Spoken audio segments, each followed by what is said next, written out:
In 2nd Nephi, chapter 6, verse 3, well, let me give you some context. In chapter 6, Jacob is talking, and Jacob, Nephi's brother, and he's preaching to the Nephites, the people who followed Nephi. And he says, "Nevertheless, I speak unto you again, for I am desirous for the welfare of your souls.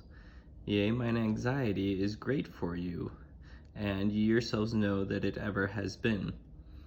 For I have exhorted you with all diligence, and have taught you the words of my Father, and have spoken unto you concerning all things which are written from the creation of the world." Now, this isn't the last time Jacob's going to talk about his anxiety. In Jacob's writings, they're a little bit distinct from Nephi's, because Jacob often will talk about how he's anxious for the people. He seems to have this feeling that he's concerned about their eternal salvation. And I've had this feeling too, and I feel this way a lot. I feel this way about my kids, my family, my friends.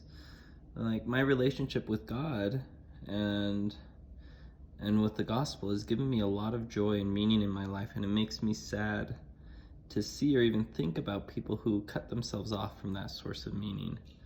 I believe that at some point everyone's going to stand before God and be judged by their works and whether they accepted Christ's sacrifice for them. And those who cut themselves off from God are going to not feel good during that meeting, and I feel sad for them.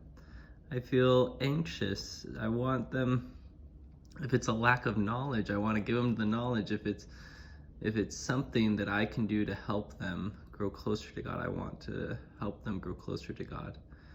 But in the end, the problem with feeling anxiety about this, in the end, people get to make their own decisions. They get to decide what they want to believe. And also, God is the judge, And so, at some point, you can teach, you can preach, you can talk to people, but you can't control their choices. Anyways, I've felt like Jacob, and that's just something that I think that's okay to feel like Jacob sometimes.